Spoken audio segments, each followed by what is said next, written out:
السلام علیکم ورحمۃ اللہ وبرکاتہ۔ تمام تعریفیں اس اللہ وحدہ لا شریک کے لیے ہے جس نے اکیلے آسمان و زمین کو پیدا کیا اور ہمیں اشرف المخلوقات بنا کر اس روئے زمین پر بھیجا، اور اس کے بعد لاکھوں کروڑوں درود و سلام و رحمت عالم محمد رسول اللہ صلی اللہ علیہ وآلہ وسلم پر۔ آج ہمارا موضوع ہے نماز سے متعلق۔ روزانہ بلا ناغہ نماز پنجگانہ پڑھنا ہر مسلمان عورت اور مرد پر فرض لازم ہے۔ یہ فرض خیر و برکت کا خزینہ ہے۔ نماز آخرت ہی کی کامیابی کی ضامن نہیں، یہ اس دنیا میں بھی معذب زندگی کا ایک ایسا عظیم الشان سلیقہ سکھاتی ہے جس کی مثال دنیا کے کسی اور نظام میں نہیں ملتی۔ اللہ کی بارگاہ میں حاضری کا اعزاز، مسلمانوں کا روزانہ پنجگانہ اجتماع، نظم جماعت، اطاعت امیر، پابندی اوقات اور طہارت و نظافت کا جو روح پرور نظارہ نماز میں دکھائی دیتا ہے، وہ روئے زمین کے کسی اور مذہب میں نظر نہیں آتا۔ نماز کی اس سے بڑھ کر اہمیت اور ضرورت کیا ہوگی کہ یہ مومن اور کافر کے درمیان خط امتیاز ہے۔ جس نے نماز ترک کی اس نے کفر کیا۔ نماز ہر بری باتوں سے روکتی ہے، بے حیائی اور فحاشی سے روکتی ہے، عزت و سرخروئی کی ضامن ہے۔ اللہ کے نبی کریم صلی اللہ علیہ وآلہ وسلم کہا کرتے تھے کہ نماز میری آنکھوں کی ٹھنڈک ہے۔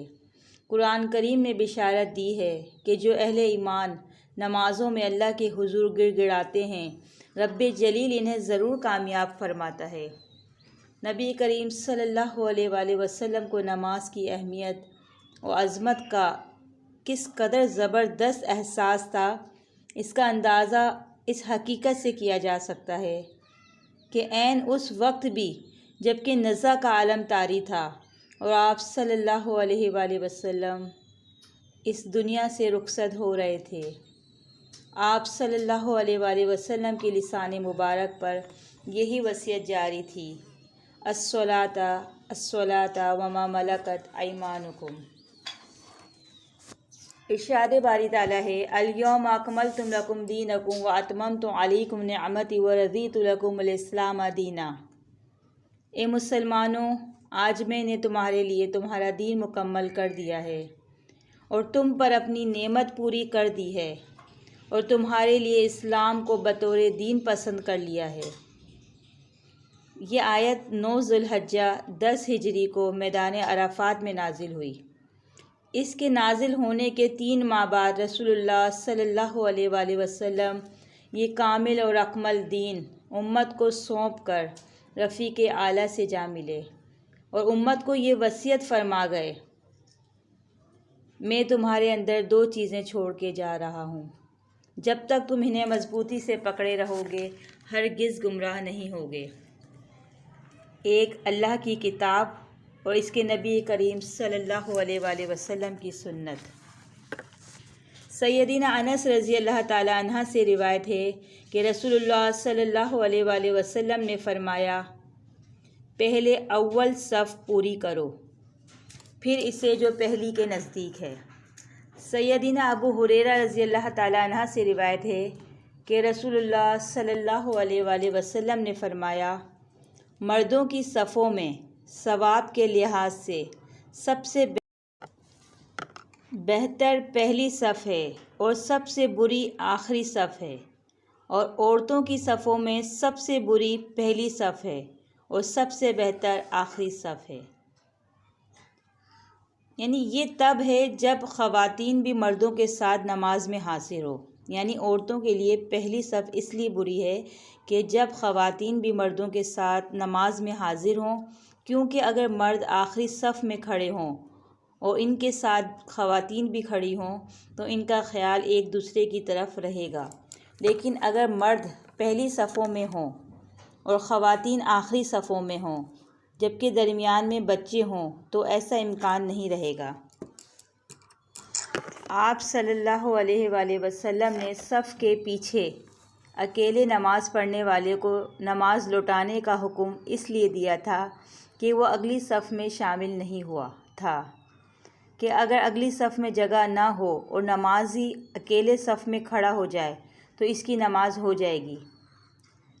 سیدنا ابو سعید خدری رضی اللہ تعالیٰ عنہ سے روایت ہے کہ رسول اللہ صلی اللہ علیہ وآلہ وسلم نے فرمایا، ہمیشہ لوگ پہلی صف سے پیچھے ہٹتے رہیں گے یہاں تک کہ اللہ بھی انہیں اپنی رحمت میں پیچھے ڈال دے گا۔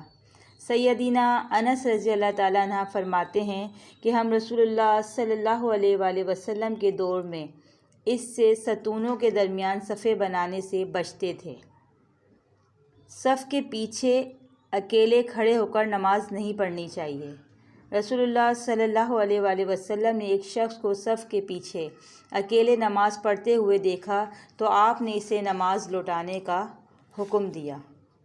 سیدنا ابو مسعود رضی اللہ تعالیٰ عنہ سے روایت ہے کہ رسول اللہ صلی اللہ علیہ وآلہ وسلم نماز میں اپنے ہاتھ ہمارے کندھوں پر رکھتے اور فرماتے، برابر ہو جاؤ اور اختلاف نہ کرو ورنہ تمہارے دل مختلف ہو جائیں گے، اور وہ لوگ جو عقل مند دانش مند ہیں صف میں میرے قریب رہیں، پھر جو ان سے قریب ہیں، پھر جو ان سے قریب ہیں۔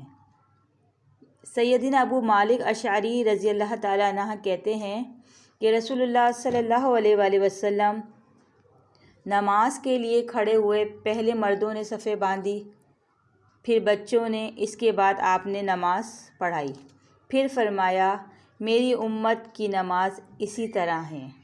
سیدنا انس رضی اللہ تعالیٰ عنہ کی طویل حدیث میں ہے کہ میں نے اور ایک بچے نے اکٹھا رسول اللہ صلی اللہ علیہ وآلہ وسلم کے پیچھے صف بنائی اور میری والدہ ام سلیم رضی اللہ تعالیٰ عنہ ہمارے پیچھے اکیلی ہی صف میں کھڑی ہو گئیں۔ اس حدیث سے معلوم ہوا کہ جب مردوں کی صف میں جگہ ہو تو نابالغ بچے بھی ان کے ساتھ کھڑے ہوں گے۔ اس سے معلوم ہوا کہ اگر ایک خاتون نماز میں شامل ہو جائے تو وہ بھی مردوں سے الگ اکیلی صف میں کھڑی ہوگی۔ السلام علیکم ورحمۃ اللہ وبرکاتہ۔